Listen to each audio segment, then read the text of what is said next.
Hola, soy Pablo y hoy día les traigo el wrap up de junio. En junio leí 5 libros, así que vamos antes que todo con las estadísticas. De los 5 libros que leí en junio, 3 de ellos fueron escritos por autoras mujeres y 2 de ellas por autores hombres. Respecto a los países de los autores, leí a 2 autores estadounidenses, un autor de Inglaterra, un autor de Turquía y un autor de Noruega. Luego, respecto a la década de publicación, leí un libro publicado antes de 1900, un libro publicado en la década de 1900, un libro publicado en la década de 1990, un libro publicado en la década de 2010 y un libro publicado en la década de 2020. Luego, respecto a los formatos, leí 3 libros en físico y 2 libros en digital. Y finalmente, respecto a las temáticas, leí 3 libros clásicos, un libro de literatura y un libro de literatura histórica. Y bueno, ahora sí, vamos con los libros que terminé en el mes de junio. El primer libro que terminé en el mes de junio se trata de un libro que llevo leyendo como desde hace un montón de tiempo y es The Annotated Alice, The Definitive Edition por Martin Gardner y bueno, por supuesto Lewis Carroll. Este es un libro donde lo que hicieron fue tomar los 2 libros de Alicia en el País de las Maravillas, Alicia en el País de las Maravillas y Al otro lado del espejo y lo que Alicia encontró allí, y fueron comentados. Este libro trae una introducción sobre un poco hablar sobre el autor, sobre Lewis Carroll, cómo era su vida, qué cosas él le importaban y lo que le puede haber llevado a escribir parte de las cosas que se describen en los libros de Alicia en el País de las Maravillas, y luego tiene a cada uno de los 2 libros completos con anotaciones respecto a, por ejemplo, cuál puede ser el origen de que se hable de un sombrerero loco, de la liebre de marzo, el origen de diferentes chistes o cosas, juegos de palabras que hay en estos libros, lo cual, si bien yo he leído muchas veces Alicia en el País de las Maravillas, hay varias cosas que uno dice, pucha, como que es absurdo en general, sí, pero tienen muchos de ellos al parecer razones de ser, tipo cosas que tenían que ver con la contingencia en la época en la que fue escrito, por allá en 1860 y harto,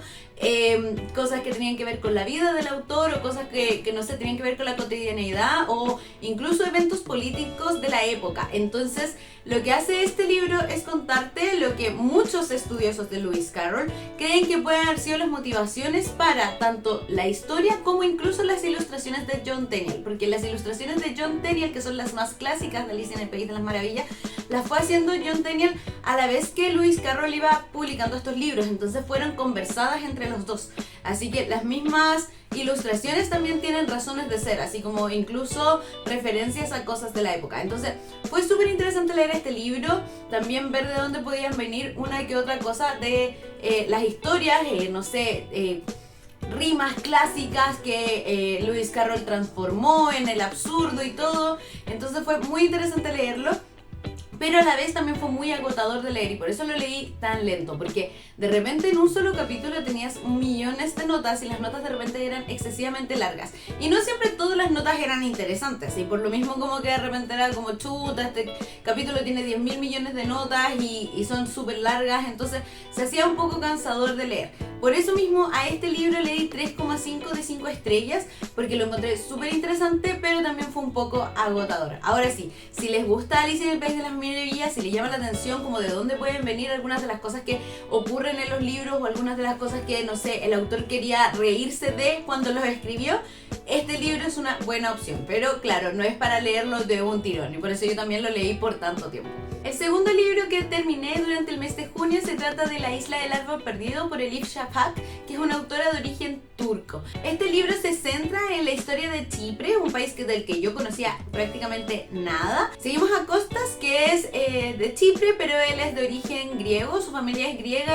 y también cristiana, y a su hija, que viven hoy en día en Inglaterra. Su hija es una preadolescente que vive con su padre y su madre murió recientemente, hace prácticamente un año, por lo cual ella está como en una fase como muy de la adolescencia y a la vez como viviendo con esto de que ya no tiene a su mamá y lo que pasó con ella. Entonces, parte todo este libro con un momento en la escuela de esta chica donde ella como que le piden hacer una tarea sobre sus antepasados y claramente sus antepasados son de Chipre y ella no sabe mucho sobre su familia y eso le causa algo así como un colapso. Esta tarea se la mandan para las vacaciones y durante este periodo nosotros vamos conociendo el pasado de la familia de esta chica que se llama Ada, ¿ya? Entonces Costas, su padre, era griego chipriota y cristiano, y su madre Tefne era turco-chipriota y por lo mismo era musulmana. Entonces, en su origen, la pareja de los dos padres de Ada no era algo muy plausible por la historia como convulsionada que tiene el país de Chipre, los enfrentamientos que existen entre las dos facciones, como por así decirlo, los turcos chipriotas y los griegos chipriotas, que son de religiones distintas, y ha habido todo un tema ahí sobre cómo está dividido Chipre, y de hecho hoy en día todavía está dividido entre estas dos cosas. Entonces vamos viendo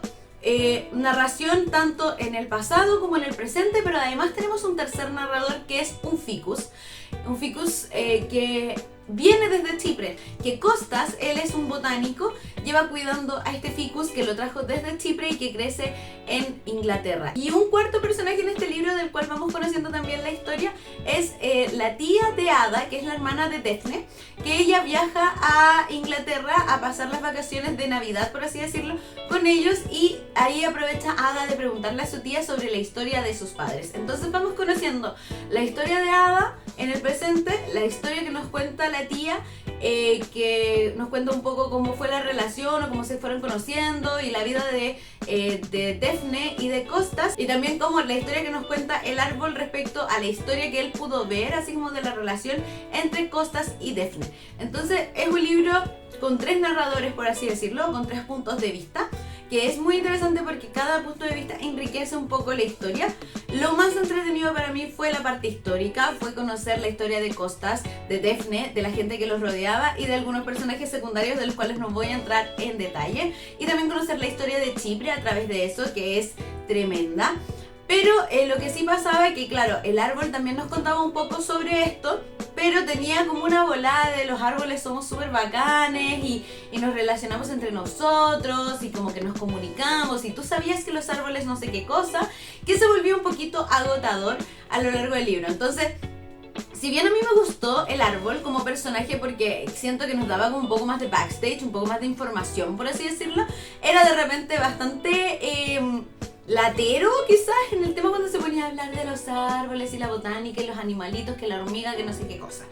Pero aún así fue un libro que a mí me gustó muchísimo, que lo encontré muy interesante, que quiero seguir leyendo a la autora definitivamente, y que le di 4 de 5 estrellas, así que lo recomiendo mucho. Creo que tiene un estilo como medio de realismo mágico, o sea, Ola nos narra parte de la historia un árbol, pero además cuenta cosas tremendas que yo no tenía idea, entonces es lo que a mí me gusta. A mí me gusta conocer cosas nuevas cuando leo libros, y este libro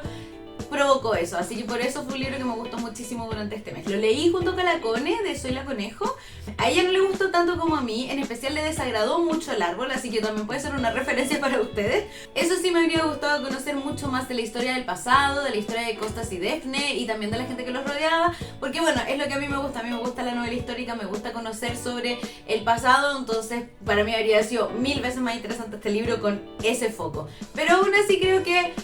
fue un libro bonito, un libro que tenía un objetivo, cada una de las cosas que nos fue mostrando, cada uno de los distintos puntos de vista de narración, incluso Ada, que no era muy simpática, por así decirlo, que era una adolescente como convulsionada, entonces como que era bastante desagradable a veces, pero creo que era importante todo el desarrollo, cómo fue aportando cada uno de los puntos de vista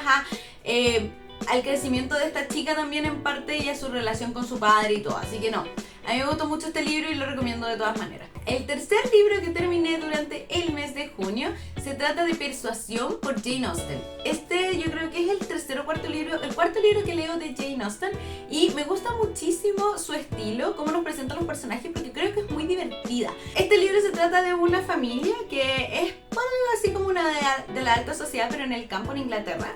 pero que tiene problemas económicos, entonces debe mudarse a una casa más sencilla y arrendar su casa a otra familia. Y vamos siguiendo principalmente a Anne, que es la hermana del medio, que es como la más despreciada de todas las hermanas, como que son 3 hermanas. La hermana mayor es terriblemente pesada, el papá es terriblemente vanidoso, y la hermana chica como que es súper self-centered, como que se ama y solo le importa lo que le sucede a ella. Y Anne es como la hermana como más tranqui, por lo mismo nadie la pesca, como que es como la hermana que tienen como para los mandados. Y la vamos siguiendo a ella, que tiene 27 años, una cosa así, y aún no se ha casado, pero ella tiene su historia igual. Entonces por supuesto, como todo libro de Jane Austen, vamos siguiendo a las mujeres que se desarrollan, pero que además, por supuesto, hay un interés romántico. Este libro lo encontré súper entretenido, encontré que era muy ágil de leer, encontré que Persuasión como que se lee, como que de repente avanzabas un montón de páginas y te reías con los personajes ridículos que tiene. Para mí, yo creo que de lo más divertido fue el papá, que era a la vez exasperante, pero era tan vanidoso, tan así como, hoy no, es que ella tiene pecas y eso es horrible y no sé qué cuestión y deberías cuidar más como te muestras al mundo, que me causó muchísima gracia. Y también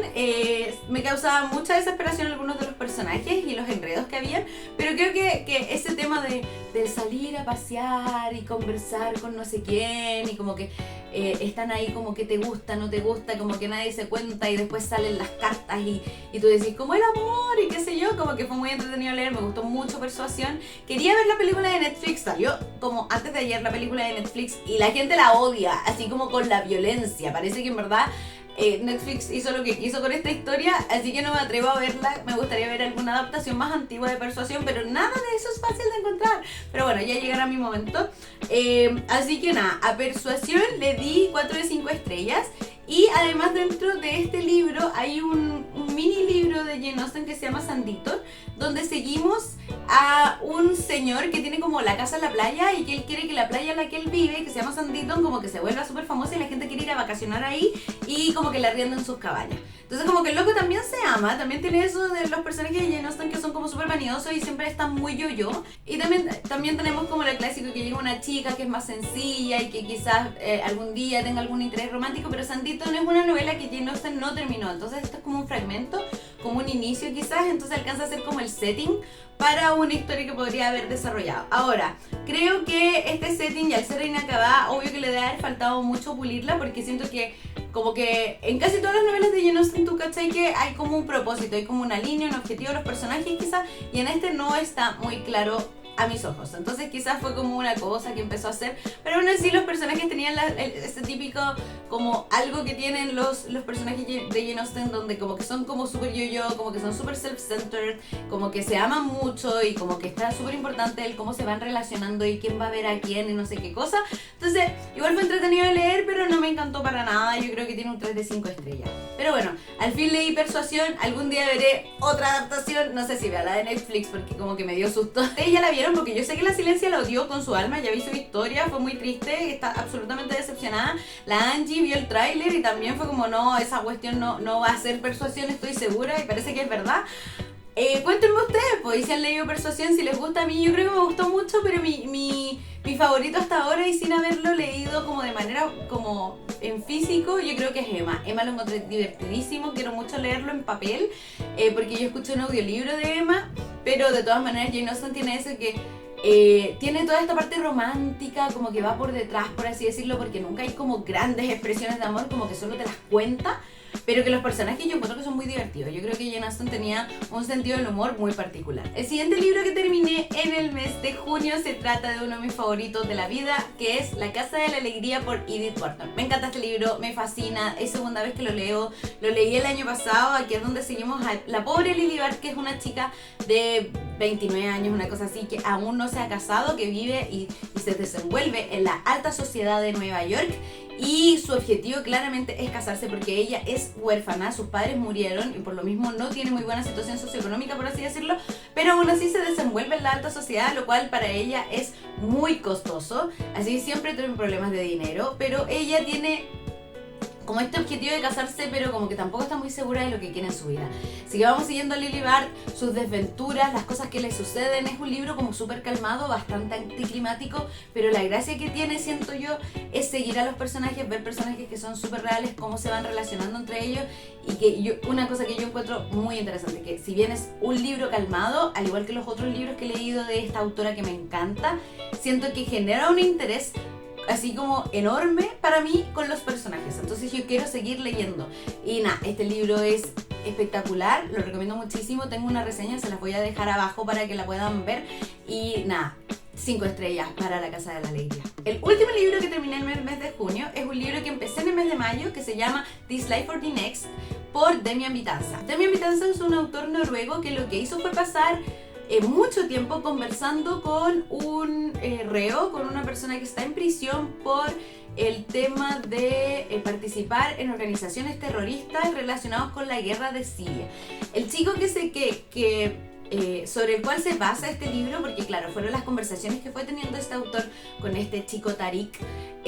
por varios días. Tiene por supuesto su parte de ficción, no todo es real, por petición de él también, así como ya de aquí en adelante algunas de las cosas que te voy a contar no van a ser verdad para que proteger también a mis amigos y no sé qué cosa. Entonces, Tariq es un chico que también nació en Noruega, de origen pakistaní. Sus padres son, o su madre al menos, es de Pakistán. Entonces, cuando él es muy chico, sus papás lo mandan a estudiar a un internado en Pakistán, que es como un internado de la onda militar. A Tariq esto, como que después de que pasa un año ahí, como que no lo puede soportar, el trato lo encuentra atroz, como que no es para el desarrollo de un niño de 12 años, se me preguntáis a mí. Entonces vuelve a Noruega, pero lo que pasa es que al haber perdido esta disciplina que él tenía en este colegio militar,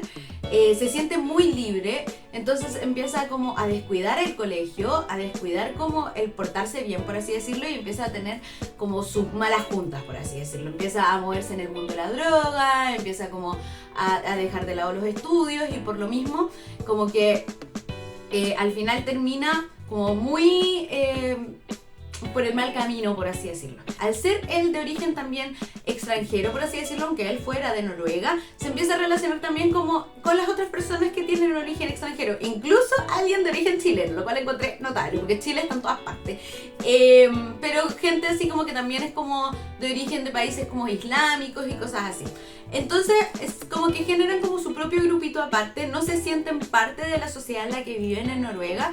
y eventualmente un tío de él lo lleva a un encuentro de gente musulmana en otro pueblo de Noruega, y como que él se empieza a motivar mucho con la religión musulmana, como que se empieza como a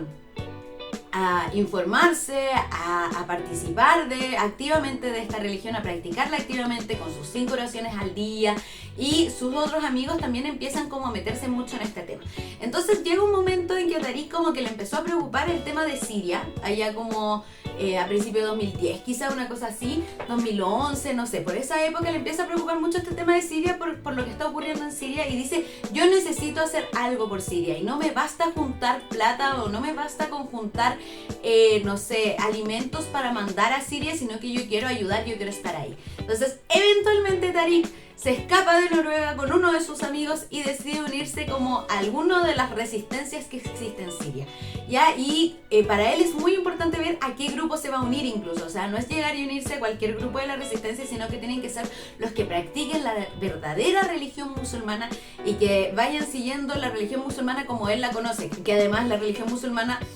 tiene también sus distintas facciones, pero él tiene una específica que es la que él cree que es la verdadera. Entonces cuando va a Siria va en la búsqueda de eso también, ¿ya? Y cuando llega a Siria también conoce gente de Siria y empieza como a ayudar en la resistencia, a participar quizás en temas de rescate de gente cuando bombardean las ciudades, y se desempeña en eso, pero siempre se está moviendo como entre una y otra facción. Bueno, y ahí está viendo como con cuál se desenvuelve. Entonces aquí vamos conociendo su historia, vamos conociendo cómo él ve su religión, qué es lo que lo motivó a esto y cómo se fue relacionando con la distinta gente que se encontró en Siria. Yo creo que fue un libro súper interesante, pero creo que de repente, al ser narrado quizás en primera persona,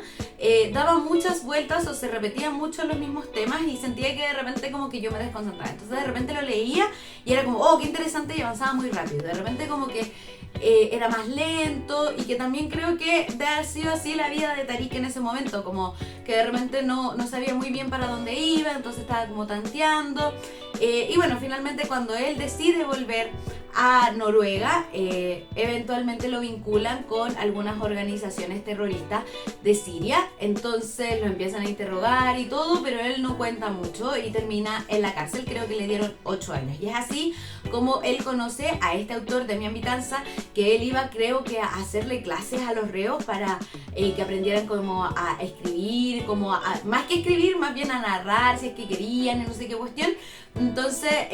así es como conocemos su historia. Creo que fue un libro súper interesante en el que aprendí muchísimo, no solo sobre lo que es sentirse fuera o no parte de la sociedad en la que toca vivir, como le tocó a Tariq y a sus amigos, sino que también aprendí un poquito sobre cómo ven ellos su propia religión, las distintas facciones de la religión musulmana, y la interpretación también del Corán y todo eso, y también un poquito sobre el conflicto de Siria, que creo que es muy complejo. Traté de buscar más acerca de él, pero todavía no logro como agarrarlo completamente, pero creo que fue un libro principalmente muy interesante, a veces agotador, a veces tedioso, eso sí, y por eso le di 3 de 5 estrellas, pero fue principalmente interesante. Bueno, chiquillos, esos son todos los libros que terminé en el mes de junio. Creo que fueron principalmente lecturas muy interesantes, algunas espectaculares, y nada, cuéntenme abajo si ustedes conocían este libro, si a alguno le llamó la atención, cuál fue su libro favorito durante el mes de junio. Y bueno, si les gustó el video no se olviden de dejar me gusta, sus comentarios, suscribirse si tienen ganas, y nos vemos en una próxima ocasión. Bye.